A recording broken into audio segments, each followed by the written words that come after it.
ಪ್ರಮೋದ್ ಅವರು ಈ ಸಿನಿಮಾದಲ್ಲಿ ಪ್ಯೂರ್ ಲವರ್ ಬಾಯ್. ಅವ್ನು ಸ್ವಲ್ಪ ಎಲ್ಲ ಅಂದರೆ ಸ್ವಲ್ಪ ಅಗ್ರೆಸಿವ್, ಹೊಡೆದೇ ಬಿಡ್ತಾನೆ. ನಮ್ಮ ಟೀಸರ್ ಒಂದು ಡೈಲಾಗ್ ಇದೆ, ಅವ್ನು ಫಸ್ಟ್ ಲವ್ ಮಾಡ್ತೀಯ ಅಂತ ಕೇಳೋದಿಲ್ಲ, ನನ್ನ ಮದುವೆಯಾಗಿ ನೀನು ಚೆನ್ನಾಗಿರ್ತೀಯ ಲೈಫಲ್ಲಿ ಅಂತ. ಇದೊಂದು ಕ್ಯಾರೆಕ್ಟರ್, ಅದು ಕ್ಯಾರೆಕ್ಟರೇಷನ್ನು ಆ ಥರದ್ದು ಮಾಡಿರಲಿಲ್ಲ. ಸೊ ಈ ಸಿನಿಮಾದಲ್ಲಿ ತುಂಬ ಚೆನ್ನಾಗಿ ಕಾಣಿಸ್ಬೇಕಿತ್ತು, ಆ್ಯಕ್ಟಿವ್ ಇರಬೇಕಿತ್ತು, ಅಗ್ರೆಸಿವ್ ಇರಬೇಕಿತ್ತು. ಒಂದಷ್ಟು ಕೋಪ, ಒಂದಷ್ಟು ಎಮೋಷನ್ಸು, ತಾಳ್ಮೆ, ಅಪ್ಪ ಮಗ, ಈ ಥರದ್ದೆಲ್ಲ ಒಂದಷ್ಟು ವಿಷಯನ ಅಂದರೆ ಒಂದೇ ಸಿನಿಮಾದಲ್ಲಿ ಎಲ್ಲವೂ ಸಿಗೋದು ಕಷ್ಟ. ಇದರಲ್ಲಿ ಪರ್ಫೆಕ್ಟ್ ಹೀರೋ ಆಗಿ ತೋರಿಸಿದ್ದಾರೆ ನಮ್ಮ ಡೈರೆಕ್ಟ್ರು ಮತ್ತು ಕ್ಯಾಮ್ರಾಮನ್ನು. ತುಂಬ ಚೆನ್ನಾಗಿ ಕಾಣಿಸೋ ಥರ ಮಾಡಿದ್ದಾರೆ. ಆ್ಯಂಡ್ ನಮ್ಮ ಹೀರೋಯಿನ್ ರೇಚಲ್ ಅವರು ತುಂಬ ಚೆನ್ನಾಗಿ ಸಪೋರ್ಟ್ ಮಾಡಿದ್ರು ಆ ರೊಮ್ಯಾಂಟಿಕ್ ಸೀನ್ಸ್ ಎಲ್ಲ ಮಾಡುವಾಗ. ಫಸ್ಟ್ ಟೈಮ್ ಅದು ಮಾಡಿದೆ, ಆಗಲೂ ಆನ್ ಸ್ಕ್ರೀನ್ ಮಾಡುವಾಗ ಸ್ವಲ್ಪ ಜಾಸ್ತಿ ಮಾಡಿದ್ರು ಕೆಟ್ಟದಾಗ ಕಾಣುತ್ತೆ, ಅಥವಾ ಅವ್ರು ಮಾಡೋಕ್ಕೆ ಬರಲ್ಲ, ಆ್ಯಕ್ಟ್ ಮಾಡೋಕ್ಕೆ ಬರ್ತಿಲ್ಲ ಅಂತ ಗೊತ್ತಾಗ್ಬಿಡುತ್ತೆ. ಆ ಥರ ಆಗ್ದಂಗೆ ಮಾಡೋದು ಚಾಲೆಂಜಿಂಗರು. ಅದನ್ನು ನಮ್ಮ ಡೈರೆಕ್ಟ್ರು ಒಂದಷ್ಟು ಇನ್ಪುಟ್ಸು ಮತ್ತು ರೇಚಲ್ ಹತ್ರ ಮಾತಾಡಿಕೊಂಡು ಹಿಂಗೆ ಮಾಡೋಣ ಹಂಗೆ ಮಾಡಿದೆ. ಎಮೋಷನ್ಸ್ ಮಿಕ್ಸ್ ಆಗಿ ರೊಮ್ಯಾನ್ಸ್ ಮಾಡೋದಿದೆಯಲ್ಲ, ಅದು ಕಷ್ಟ. ಅದು ಇದರಲ್ಲಿ ವರ್ಕೌಟ್ ಆಗಿದೆ ಚೆನ್ನಾಗಿ. ಎಸ್ ಸರ್, ಅವ್ರ ಪಾತ್ರದ ಬಗ್ಗೆ ಹೇಳಿದ್ರು ನೀವು. ಅಂದರೆ ಒಂದು ಪಾತ್ರ ಕೊಟ್ಟು ಇದನ್ನು ಮಾಡಿ ಅಂತ ಹೇಳ್ಬೋದು, ಬಟ್ ಒಂದು ಫಿಸಿಕಲ್ ಚಾಲೆಂಜಿಂಗ್ ಪಾತ್ರ ಇಟ್ಕೊಂಡು ಅದ್ರದ್ದು ಎಕ್ಸ್ಟ್ರಾ ಇನ್ವಾಲ್ವ್ಮೆಂಟ್ ಅವಶ್ಯಕತೆ ತುಂಬ ಇರುತ್ತೆ. ಅದು ಎಲ್ಲೋ ಪ್ರಿಫೇರ್ ಮಾಡಿದ್ದ ಅಥವಾ ಎಲ್ಲ ನೋಡಿದ್ದ, ಅಥವಾ ನೀವು ಕತೆ ಹಿಂಗಿದೆ, ಹಿಂಗೆ ರೆಡಿಯಾಗಿ ಹೋಗ್ತಾ ಇದ್ದೀನ, ಇದು ಮಾಡಬೇಕು ಅಂತ ಮಾಡಿದ್ದ. ಯಾಕಂದರೆ ಬಿಕಾಸ್ ಅದು ಇಟ್ಸ್ ಚಾಲೆಂಜ್ ಅಗೇನ್ ಚಾಲೆಂಜ್ ರೋಲ್ಗೆ ಚಾಲೆಂಜ್ ಹಾಕುವಂಥ ರೋಲ್ ಅದು. ಸೊ ಯಾವುದು ಫಿಸಿಕಲಿ ಚಾಲೆಂಜ್ ಏನಿಲ್ಲ, ಅಂದರೆ ಸ್ವಲ್ಪ ಮೆಂಟಲಿ ಅಪ್ಸೆಟ್ ಇರೋ ಸ್ವಲ್ಪ ಆ ಥರ ಇದ್ದಿದ್ದು. ಮೇಯ್ನಾಗಿ ನಾನು ಫಸ್ಟ್ ಮಾಡಿದ ಕೆಲಸ ಏನಂದರೆ, ಯಾರೆಲ್ಲ ಆ ಥರ ಪಾತ್ರಗಳನ್ನು ಮಾಡಿದ್ರು ಅವರೆಲ್ಲ ಸಿನಿಮಾನ ಒಂದು 2-3 ಸರಿ ನೋಡಿದೆ. ಮೊದಲೇ ನೋಡಿದ್ದೆ, ಸುದೀಪ್ ಸರ್ ಸಿನಿಮಾ ನೋಡಿದೆ, ರಮೇಶ್ ಅರವಿಂದ್ ಸರ್ದು, ಕಮಲ್ ಹಾಸನ್ ಸರ್ದು, ವಿಕ್ರಮ್ ಸರ್ದು, ಆಮೇಲೆ ಮಲಯಾಳಮಲ್ಲಿ ಇನ್ನೊಬ್ರು ಇದ್ದಾರೆ ಶೋಭಿನ್ ಶಾಯರ್ ಅಂತ, ಅವ್ರದ್ದು ಒಂದಷ್ಟು ಸಿನಿಮಾ ಒಂದು 2-3 ಸರಿ ನೋಡಿದೆ. ಆ್ಯಂಡ್ ರಿಯಲ್ ಕ್ಯಾರೆಕ್ಟರ್ಸ್ಗಳನ್ನು ಒಂದಷ್ಟು ಅಬ್ಸರ್ವ್ ಮಾಡಿದೆ, ಒಂದಷ್ಟು ರಿಸರ್ಚ್ ಮಾಡಿದೆ. ಸೊ ಅದ್ರ ಜೊತೆ ನನ್ನದೇ ಆದ ಒಂದು ಬಾಡಿ ಲ್ಯಾಂಗ್ವೇಜ್ ಬೇಕಿತ್ತು ಅದಕ್ಕೆ. ಬಿಕಾಸ್ ಎಲ್ಲರೂ ಸೇಮ್ ಅಲ್ಲ, ಈಗ ಪ್ರತಿಯೊಬ್ಬರು ಅವರವರ ಸ್ಟೈಲಲ್ಲಿ ಬೇರೆ ರೀತಿ, ಅವ್ರ ವಾಕಿಂಗ್ ಸ್ಟೈಲ್ ಆಗಿರಲಿ, ಮಾತಾಡುವಂಥ ಶೈಲಿ ಆಗಿರಲಿ, ಅದೆಲ್ಲ ಡಿಫ್ರೆನ್ಸ್ ಇರುತ್ತೆ. ಸೊ ನನ್ನದೇ ಆದ ಒಂದು ಸ್ಟೈಲ್ ಕಂಡ್ಕೋಬೇಕಿತ್ತು. ಅದಕ್ಕೊಂದಷ್ಟು ಪ್ರಿಪ್ರೇಷನ್ ಆಯಿತು. ಆ್ಯಂಡ್ ಆಮೇಲೆ ಭಾಷೆ ನಾವು ಯೂಸ್ ಮಾಡಿದ್ದು ನಮ್ಮ ಮಂಗಳೂರು ಶೈಲಿಯ ಭಾಷೆ. ನನಗೆ ಅಡ್ವಾಂಟೇಜ್ ಅನ್ನೋದಕ್ಕಿಂತ ನನಗೆ ಮೇಯ್ನಾಗಿ ಅದು ಫ್ಯಾಕ್ಟರ್ ಏನು ಬೇಕಿತ್ತು ಅಂತ ಹೇಳಿದ್ರೆ, ಅಲ್ಲಿ ಪರ್ಫಾರ್ಮ್ ಮಾಡುವಾಗ ನನಗೆಲ್ಲಿಯೂ ಡೈಲಾಗ್ ಥರ ಬರಬಾರ್ದು ಅನ್ನೋದು ಇತ್ತು. ಡೈರೆಕ್ಟರ್ ಸರ್ಗೂ ಅದೇ ಇದಿದ್ದು ಸೇಯಿಂಗ್, ಅಲ್ಲೆಲ್ಲೂ ಡೈಲಾಗ್ ಥರ ಅನಿಸ್ಬಾರ್ದು, ಫ್ರೇಮ್ಡ್ ವರ್ಡ್ಸ್ ಅಂತ ಅನಿಸ್ಬಾರ್ದು. ಬಿಕಾಸ್ ಆ ಕ್ಯಾರೆಕ್ಟರ್ ಏನು ಮಾತಾಡುತ್ತೆ ಆ ಕ್ಯಾರೆಕ್ಟರ್ಗೆ ಗೊತ್ತಿರಲ್ಲ ಕೆಲವೊಂದು ಸರಿ.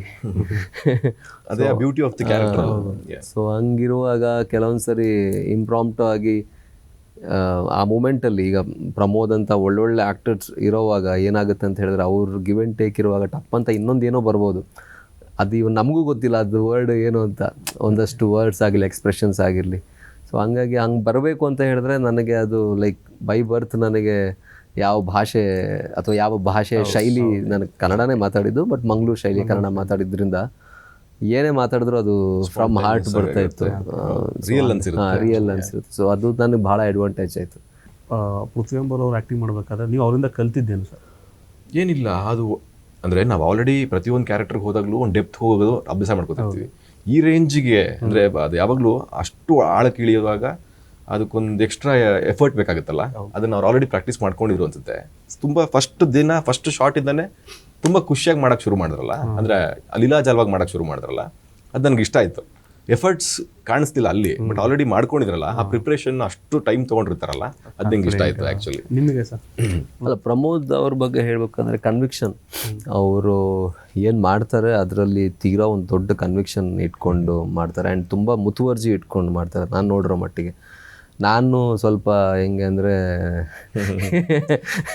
ನಾನು ಒಂದು ಸ್ವಲ್ಪ ಈ ಹಂಗಲ್ಲ, ಔಟ್ ಆದರೆ ಔಟು, 6 ಆದರೆ 6 ಅನ್ನೋ ಥರ ಸೇವಾಗ ಒಂದೊಂದೇ ರನ್ನಲ್ಲ ಚೆನ್ನಾಗೇ ಹೊಡಿತಾರೆ. ಬಟ್ ದೆನ್ ಈಸ್ ವೆರಿ ಅಂದರೆ ತುಂಬ ಮುತುವರ್ಜಿ, ಅದು ತುಂಬ ಇಂಪಾರ್ಟೆಂಟ್. ಪ್ರತಿಯೊಬ್ಬ ಆ್ಯಕ್ಟರ್, ಐ ಬಿಲೀವ್ ಪ್ರತಿಯೊಬ್ಬ ಆ್ಯಕ್ಟರ್ ಆ ಥರ ಇರಬೇಕು. ಸೇಯಿಂಗ್ ಅಷ್ಟು ಪ್ರಾಪರಾಗಿ ಪ್ಲ್ಯಾನ್ ಮಾಡಿಬಿಟ್ಟು ಡಿಸಿಷನ್ ಹಿಂಗೆ ಇರಬೇಕು, ನಂದು ಹಿಂಗೆ ಬರಬೇಕು, ಲುಕ್ ಹೀಗೆ ಇರಬೇಕು, ಡ್ರೆಸ್ ಹೀಗೆ ಇರಬೇಕು. ಸೊ ಅದು ತೀರಾ ಇಂಪಾರ್ಟೆಂಟ್ ಫಾರ್ ಅನ್ ಆ್ಯಕ್ಟರ್. ಅದು ನಾನು ಅವರಲ್ಲಿ ಕಂಡೆ. ಟ್ಯಾಲೆಂಟ್ ಬಗ್ಗೆ ಮಾತಾಡೋಂಗಿಲ್ಲ, ನಿಮಗೆ ಗೊತ್ತು, ಎಲ್ಲರಿಗೂ ಗೊತ್ತು. ಅದ್ರ ಬಗ್ಗೆ ಎಲ್ಲವೂ ನಾವು ಅವತ್ತಿಗೋಸ್ಕರ ಏನೋ ಮಾಡ್ತಾ ಇರ್ತೀವಿ.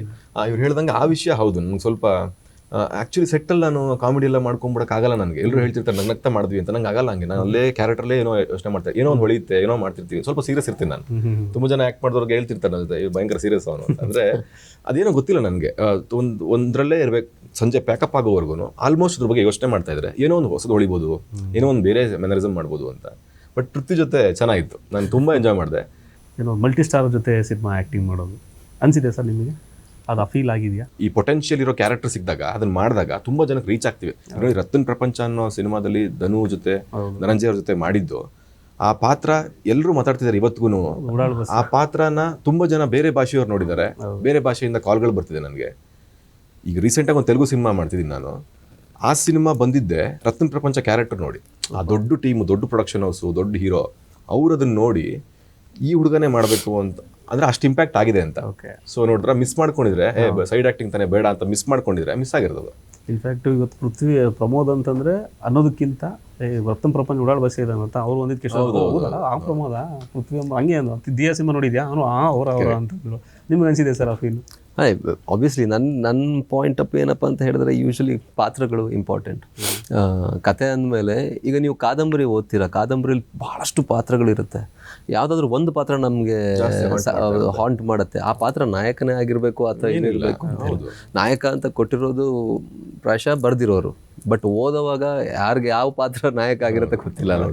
ಸೊ ಹಾಗೆ ಇಟ್ ಆಲ್ ಡಿಪೆಂಡ್ಸ್ ಆನ್ ನಾವು ಆ ಪಾತ್ರವನ್ನು ಹೇಗೆ ಎಫೆಕ್ಟಿವ್ ಆಗಿ ಮಾಡ್ತೀವಿ ಅಂತ. ನನಗೆ ಬೈರಾಗಿಲ್ ಮಾಡಿದೆ, ನನ್ನ ಲೈಫ್ನ ನನಗೆ ಏನು ಹೇಳೋದು, ಒಂದು one of the best moments ನನಗೆ ಅವ್ರ ಜೊತೆ ಸಿಕ್ಕಿರುವಂಥದ್ದು.